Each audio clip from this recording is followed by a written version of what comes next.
Hello everyone, welcome to the Manulo classes in the session of daily news analysis. Today is 3rd of October 2024. I am Naresh Sharma going to discuss with you the current affairs of the day.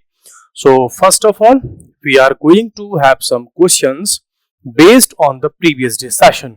So you can revise the previous day session. So just start with the question number 1. Where will the National Center of Excellence for AVGC be established? So ये जो centre है ये establish होगा initially कहाँ पे? ये establish होगा मुंबई में.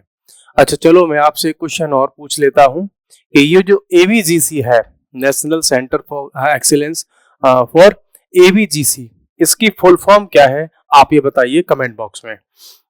नेक्स्ट क्वेश्चन हम देखते हैं. What is the provisional name of the National Center for Excellence for AVGC? So ये सेंटर की अगर हम बात करें तो इनिशियली इसका नाम जो रखा गया है वो है Indian institute for immersive creators. Okay, you know India में जो IITs हैं, IIM है, ऐसे ही NLUs हैं, NLUs जो लॉ के लिए है, टेक्नोलॉजी के लिए IIT है, मैनेजमेंट के लिए IIM है. तो वैसे ही अब जो इमर्सिव क्रिएटर्स होंगे जिसमें आप AI को कह सकते हैं, आप जो है 5D 6D और इस तरीके की जो टेक्नोलॉजी है, गेमिंग है, एनिमेशन है, वो सबके लिए भी हम क्या क्रिएट कर रहे हैं? IIIC. Next is what are the key objectives of the national centre of excellence for AVGC, जिसका प्रोविजनल नेम हमारे पास में है IIIC. सो इसके की ऑब्जेक्टिव्स की अगर आप बात करोगे कि इसके की ऑब्जेक्टिव्स क्या हैं, so only focusing on education. देखो आप एक चीज ध्यान रखिए, जब भी आप किसी एग्जाम में जाएं और वहां पे आप MCQ सॉल्व करें तो ये ध्यान रखिए कि जहां पर ऐसे जो क्वालिफाइंग वर्ड्स होते हैं अगर वहां पे ओनली वर्ड लगा है तो ज्यादातर केसेस में मींस मेजॉरिटी केसेस में ऐसे क्वेश्चंस या ऐसे ऑप्शंस इनकरेक्ट होते हैं. फोकसिंग ऑन एजुकेशन नहीं, ये एजुकेशन पे भी फोकस करेंगे और इनोवेशन पे भी फोकस करेंगे. सो दोनों ही करेक्ट है. इनमें यहां भी इन्होंने ओनली वर्ड यूज किया है, सो इसलिए दोनों करेक्ट नहीं है ओनली वर्ड की वजह से. नेक्स्ट हमारे पास में focusing on creating Indian IP intellectual property, leveraging cultural heritage, creating a multiplier effect in the industry. हाँ, इसमें इन्होंने सब कुछ इंक्लूड कर दिया. मींस एजुकेशन भी होगी, जो IP भी डेवलप करेंगे, हमारा जो कल्चरल हेरिटेज है उसको भी हम उसमें इंक्लूड करेंगे, जो हमारा एनिमेशन इंडस्ट्री वगैरह जो भी है. सो अगर हम बात करें इसमें, जैसे एक वर्ड और देख लेते हैं अभी यहाँ पे ऑप्शन नंबर डी को. ऑप्शन नंबर डी में भी इन्होंने ओनली वर्ड यूज कर दिया और बात कर रहे हैं रिसर्च की. देखो एक्चुअली में अगर हमारे पास में यहाँ एक ऑप्शन और होता कि ऑल ऑफ दी अबव, है ना, ऑल ऑफ दी अबव अगर होता तो हम कह सकते थे कि सारे ही ऑप्शंस हमारे करेक्ट हैं, बिकॉज इसका जो ऑब्जेक्टिव्स हैं उसमें हम इन सारे ही ऑप्शंस को इंक्लूड कर सकते हैं. What model will be the National Center of Excellence for AVGC follow? क्या मॉडल हम इसमें फॉलो करने वाले हैं? हब एंड स्पोक मॉडल को हम इसमें फॉलो करने वाले हैं. मींस एक हब बनाया जाएगा जो कि मेन सेंटर होगा, वहां से डिफरेंट सेंटर्स को इसके साथ में कनेक्ट किया जाएगा. मींस एक सेंटर से डिफरेंट प्लेसेस को कनेक्ट करेंगे और फिर ऑल ओवर इंडिया में इस डेवलपमेंट को, इस ऐसे इंस्टीट्यूशंस को प्रमोट किया जाएगा. इसीलिए हम यहाँ पे बात कर रहे हैं हब एंड स्पोक मॉडल की. What is the significance of the national centre of excellence for AVGC? इसका क्या सिग्निफिकेंस है? देखो फिर से यहाँ पर वर्ड यूज हुआ है ओनली बूस्टिंग इकोनॉमी. ओनली नहीं, इकोनॉमी को हम बूस्ट करना चाहते हैं. क्रिएटिंग न्यू जॉब अपॉर्चुनिटीज, ये भी करेक्ट है, बट इसमें भी इन्होंने ओनली वर्ड यूज किया है. फिर इसमें ओनली प्रोमोटिंग इनोवेशन नहीं, प्रमोशन ऑफ इनोवेशन भी इसमें इंक्लूडेड है. सो हमारे लिए ऑप्शन सी करेक्ट हो जाएगा कि इकोनॉमी को बूस्ट करना, न्यू जॉब को भी इसमें प्रमोट करना, ठीक है, प्लस इनोवेशन को भी इसमें हमें इंक्लूड करना है। ठीक है, तो ये हमारे पास में क्या होगा, करेक्ट आंसर होगा C. Who are the industry partners with the government of India for the National Center of Excellence for AVGC। So government of India के साथ में कौन कौन हैं जो कि इसमें पार्टनर की फॉर्म में काम करेंगे। तो एक तो हमारे पास में है federation of Indian chambers of commerce and industry, जिसको हम कई बार फिक्की बोल देते हैं। फिर है इसमें confederation of Indian industry means CII। ठीक है, ये दोनों ही इंडस्ट्रियल पार्टनर्स जो है इन गवर्नमेंट ऑफ इंडिया के इसमें पार्टनर होंगे इस इनिशिएटिव को प्रमोट करने में। ठीक है, देखो केवल अगर गवर्नमेंट ऑफ इंडिया इस पे इंडिविजुअली वर्क करेगी, इंडस्ट्री के साथ में टाई अप नहीं करेगी, तो फिर उन इंडस्ट्रीज में आप जो स्टूडेंट्स होंगे, जो हमारा यूथ होगा, उसको आप कैसे जॉब अपॉर्चुनिटीज के लिए तैयार करोगे। बिकॉज आप कितना भी वर्क करोगे इंडस्ट्रीज के लिए, अगर आपको इंडस्ट्री की डिमांड क्या है वही पता नहीं होगी तो आप क्या नया इनोवेशन करोगे। मींस इनोवेशन यहाँ हमको वैसा करना है जिसमें इंडस्ट्रीज की जो डिमांड है, जो ग्लोबल सोसाइटी, जो ग्लोबल इंडस्ट्रीज हैं वो किस तरफ मूव कर रही हैं, उसी डायरेक्शन में हमको जितना भी इनोवेशन है उसको ऐड करना होगा, उसको मींस जो है एडजस्ट करना होगा। सो दैट्स व्हाई इसमें इंडस्ट्रीज की जो पार्टनरशिप है वो मेन रोल प्ले करने वाली है। नेक्स्ट अब हम बात करते हैं आज के करंट अफेयर का एक टॉपिक, और फिर से हम बात करेंगे कुछ ऐसा ही टॉपिक है जो कि डिजिटल टेक्नोलॉजी, या इसमें हम बात करें कि जो मशीन लैंग्वेज है, या हम बात करें इधर दूसरे कॉन्सेप्ट में AI की, आर्टिफिशियल इंटेलिजेंस की। सो भारत जेन ये वर्ल्ड का ऐसा प्रोजेक्ट होने जा रहा है जिसको वर्ल्ड की कोई गवर्नमेंट फंड कर रही है। गवर्नमेंट फंडेड प्रोजेक्ट होगा पूरे वर्ल्ड का। ठीक है, क्या नाम है इसका, Bharat Gen multi modal LLM initiative launched by the ministry of science and technology. So Bharat Gen जो प्रोजेक्ट है इसका इनिशिएटिव लिया है गवर्नमेंट ऑफ इंडिया की ministry of science and technology ने, और वर्ल्ड का ये फर्स्ट ऐसा प्रोजेक्ट है कि जिसको गवर्नमेंट कोई सपोर्ट मींस जो है उसको फंड कर रही है। अदरवाइज ऐसे जितने भी AI से रिलेटेड प्रोजेक्ट आए हैं अब तक, चाहे आपका वो चैट GPT हो, या आपका माइक्रोसॉफ्ट एज जो आपका ब्राउजर है उसमें आता है Copilot वो हो, या जो है मेटा का AI आता है वो हो, ये सब मोस्टली आप जितना भी देखोगे कहीं ना किसी प्राइवेट कंपनी ने इनको प्रमोट किया है, फंड किया है। बट जो भारत जेन है ये गवर्नमेंट ऑफ इंडिया के द्वारा सपोर्ट होगा। क्या काम करेगा ये, क्या है ये, multi modal language. Multi modal language पर हम LLM की इसमें बात करते हैं, उस पर जो है ये बेस्ड होगा, ये उसका मेन आइडिया होगा।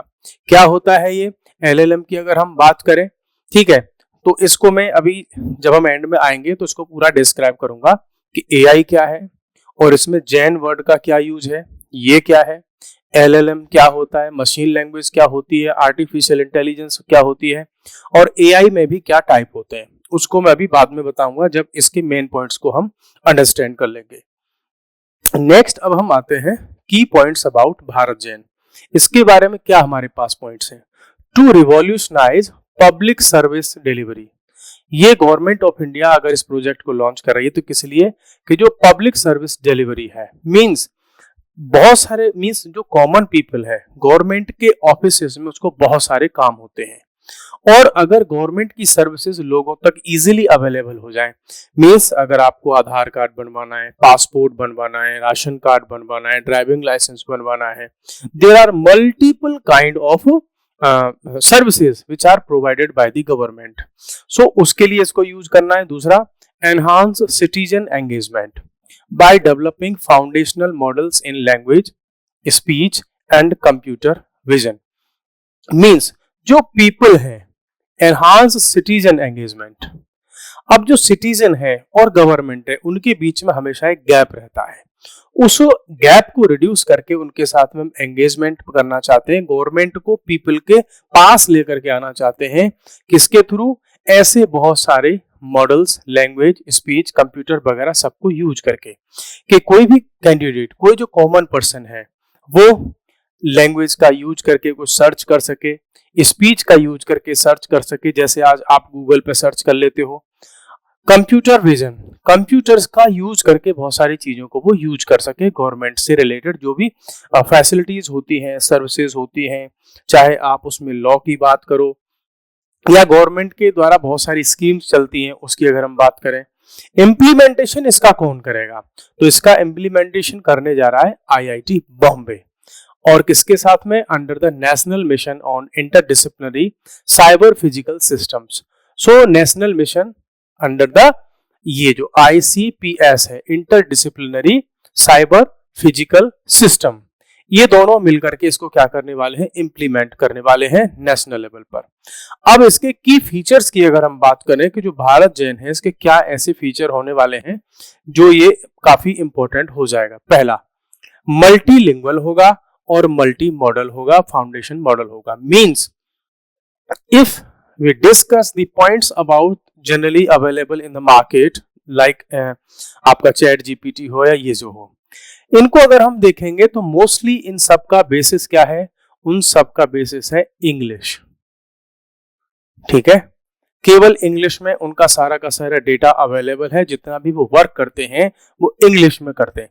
लेकिन भारत जैन जो होगा वो मल्टीलिंगुअल होगा। It means it will have knowledge, grammar, speech, language, text, images, ऐसा जो कुछ भी ये डेवलप करेगा वो मल्टीलिंगुअल होगा। इट मींस इसमें हिंदी, इंग्लिश, है ना, आपकी कन्नड़, मलयालम, तेलुगु, तमिल, आपकी उड़िया, बांग्ला, हिंदी, आपकी कश्मीरी, है ना, आपकी डोगरी, पंजाबी, नेपाली, ये ऐसी सारी लैंग्वेजेस से इसमें चीजें जो है जनरेट करवाई जाएंगी, उससे प्रिपेयर किया जाएगा। नेक्स्ट है आपका building and training based on India centric database. Right now what we have in the market of artificial intelligence, especially about the generative AI की अगर हम बात करें तो उसमें जितना भी डेटा उसको प्रोवाइड किया गया है वो इंडिया सेंट्रिक नहीं है। आप इंडिया में कुछ भी डेटा भले ही यूज कर रहे हैं, आप कुछ भी चैट जीपीटी से कुछ भी आप प्रिपेयर करवा रहे हैं, उसमें जो डेटा है वो इंडिया सेंट्रिक नहीं है। वो कैसा सेंट्रिक है?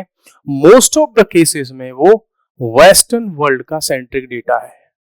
मींस उसमें जो कुछ भी हमको मिलता है उसमें आइडियाज हैं, जो कल्चर है, उनकी जो एक साइकोलॉजी है, उनकी आइडियोलॉजी है, उनका कल्चर है, वो सब कैसा है? वेस्टर्न वर्ल्ड की तरफ ही उसको इंक्लाइन करता है, उसको प्रमोट करता है। लेकिन जब हम इसमें इंडिया सेंट्रिक डेटा यूज करेंगे तो क्या होगा? वो इंडिया की चीजों को भी शो करेगा। ओपन सोर्स प्लेटफॉर्म होगा for fostering AI research and innovation. Open source होगा, कोई भी इसको यूज कर सकते हैं डिफरेंट टाइप से। The project is expected to be completed by 2026 तक, इसको हम कंप्लीट कर लेने वाले हैं 2026 तक। सो काफी टाइम अभी हमारे पास में है इसको करने के लिए। इसके सिग्निफिकेंस की अगर हम बात करें तो क्या इससे बेनिफिट होने वाले हैं? बिकॉज कोई भी इनिशिएटिव लिया जाता है, अगर उसका इनिशिएटिव का कोई बेनिफिट नहीं है लार्ज लेवल पर, तो वो फिर हमारे किसी काम का नहीं है, और उसके बेनिफिट के बेसिस पर ही क्या हो जाएगा? ये इंपॉर्टेंट हो जाएगा हमारे लिए। नेक्स्ट अब हम आते हैं, Bharat Jain will address both text and speech. Means इसमें जो कुछ भी होगा उसमें टेक्स्ट भी इंक्लूड होगा और स्पीच भी इंक्लूड होगी इसमें। Ensuring representation across India's diverse linguistic landscape. It means India का जितना भी हमारा लिंग्विस्टिक लैंडस्केप है हम उसको सबको कवर करेंगे, किसी एक पर्टिकुलर लैंग्वेज को ही कवर नहीं करेंगे। नेक्स्ट है हमारे पास by using multilingual data sets होगा हमारे पास में, और हम इसमें क्या कवर करेंगे? इंडियन लैंग्वेजेस की जितनी भी चीजें हैं उनको हम कवर करेंगे और उनको हम ऐड कर लेंगे अपने एआई मॉडल्स के साथ में ग्लोबल लेवल पर। नेक्स्ट अब हम आते हैं, this emphasis on data sovereignty gives India greater control over it's digital resources and narrative. अब इससे होगा क्या कि ग्लोबल लेवल पर जितने भी नैरेटिव क्रिएट किए जाते हैं कि which country has a good influence, which country is powerful, which country का जो कल्चर है वो बहुत अच्छा है, ये सारी चीजें कहाँ से क्रिएट होती हैं? एक डेटा जब उसको प्रोवाइड कराया जाता है एआई को, उन मशीन्स को, वहां से जनरेट होती हैं। सो इंडिया के बारे में जो वर्ल्ड लेवल पर जो नैरेटिव होंगे उनको भी हमें सेट करने में इससे हेल्प मिलेगी। BharatGen will democratise AI access across government, education, private sector, ensuring इसके बेनिफिट की पूरी सोसाइटी को मिले, particularly underserved Indian languages को मिले। इट मींस ये जो एआई मॉडल है इंडिया की सारी लैंग्वेजेस को एड्रेस करेगा, सारे कल्चर को एड्रेस करेगा, और पर्टिकुलरली हम उन पर फोकस करेंगे जो लैंग्वेजेस हमारी मेन स्ट्रीम से गायब होती जा रही है, उन पर फोकस नहीं मिल रहा। नेक्स्ट है आपका, इसको हम आत्मनिर्भर भारत से क्या करने वाले हैं? रिलेट कर रहे हैं। बिकॉज अगर हम एआई से रिलेटेड मोस्टली टेक्नोलॉजीज की बात करें which are being used in India and different industries, so वो सारी की सारी हमने वेस्टर्न वर्ल्ड, कभी जापान तो कभी यूएसए, कभी फ्रांस तो कभी जर्मनी, वहां से डेवलप किए हुए सॉफ्टवेयर से ऐसे सिस्टम हमको मिलते हैं। बट अगर हम इन सारी चीजों को भारत में मींस इंडिया में ही डेवलप करेंगे तो हम कैसे होंगे? सेल्फ डिपेंडेंट होंगे, हम इंटरडिपेंडेंट होंगे, और हम कहें कि हम इसमें सेल्फ सफिशिएंट होंगे, तो किसी कंट्री पर हम डिपेंड नहीं रह जाएंगे।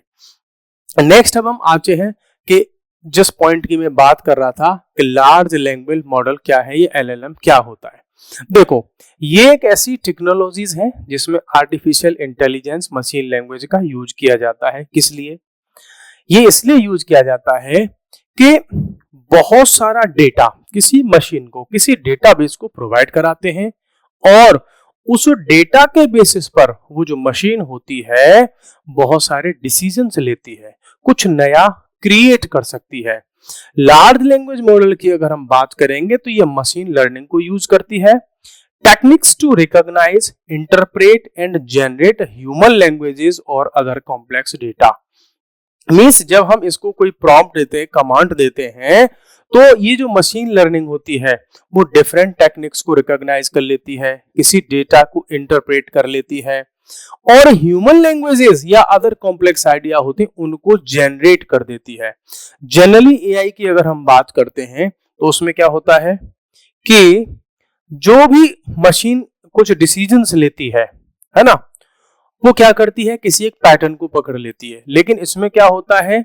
कुछ नई चीजें ये क्रिएट भी कर देती है। जैसे आपने कहा कि ये हम म्यांमार में जो इश्यू चल रहा है उस पर कोई ऐसे लिख करके दिखाओ, तो ये क्या करेगा कि जो डिफरेंट वेबसाइट्स पर डेटा पड़ा होगा उसको ये कलेक्ट करेगा और उससे कोई नया एक ऐसे लिख करके आपको दे देगा।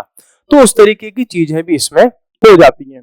इसके एक स्ट्रक्चर की बात और मींस एक स्पेसिफिक इसकी जो कैपेबिलिटी वो ये भी है कि ये स्ट्रक्चर्ड या अनस्ट्रक्चर्ड कैसा भी डेटा हो उसको बड़ी इजीली हैंडल कर लेता है। अब उसमें स्पीच हो, इमेज हो, अदर मल्टी मॉडल इनपुट्स हो, मींस उनके चांसेस को और इंप्रूव कर देता है कि वो लोगों की समझ में आ सके। अब आ जाते हैं हम जनरेटिव एआई की। सबसे पहले मैं आपको बात करूं कि एआई क्या है। Artificial intelligence, artificial means human created. Normal तो क्या होती है? एक नॉर्मल इंटेलिजेंस होती है ह्यूमन के पास में। अब वैसी ही इंटेलिजेंस हम मशीन्स में जो क्रिएट करते हैं वो आर्टिफिशियल इंटेलिजेंस उसको हम कहते हैं। आर्टिफिशियल इंटेलिजेंस दो टाइप की होती है कि एक तो वो पैटर्न को समझ करके कोई डिसीजन ले ले, उसका एक नेक्स्ट पार्ट और है उसको कहते हैं जनरेटिव एआई, मींस वो कुछ नया जनरेट कर सके, क्रिएट कर सके। ऐसी एआई को हम क्या बोल देते हैं? ऐसी एआई जो कुछ नया क्रिएट करके दे सके। जैसे अब तो मार्केट में आपको ऐसी एआई भी मिलने लगी है, जनरेटिव एआई, जिसमें आप उसे ऐसे लिखवाओ, क्वेश्चंस फ्रेम करवाओ, क्वेश्चंस के आंसर ले लो, लेटर लिखवा लो, नोटिस लिखवा लो, आप किसी केस की फ्रेमिंग करवा लो। ठीक है, तो ऐसे बहुत कुछ जो डेवलप होने लगा है तो actually produce new content, means different places से बहुत सारा डेटा कलेक्ट करके एक नया ही कंटेंट क्रिएट करके जो हमको दे देती है उसको बोलते हैं जनरेटिव एआई। इट मींस ऐसी एआई, ऐसी आर्टिफिशियल इंटेलिजेंस जो कुछ नया जनरेट कर सके, दैट इज जनरेटिव एआई। आज के सेशन में हमने भारत जैन को देखा, LLM क्या होता है ये भी देखा, जेनरेटिव AI क्या होती है ये, और AI क्या होती है ये, प्लस उसका भारत जो जेनरेटिव है भारत जेन, उसके क्या सिग्निफिकेंस होने वाला है उसको भी हमने इसमें देखा, और डिफरेंट क्वेश्चंस हमने प्रीवियस डे सेशन पर लिए. सो this was for today's session, and we will meet in next session with the next topic and MCQs based on today's session. So thank you, bye bye very much. Thank you very much. Take care.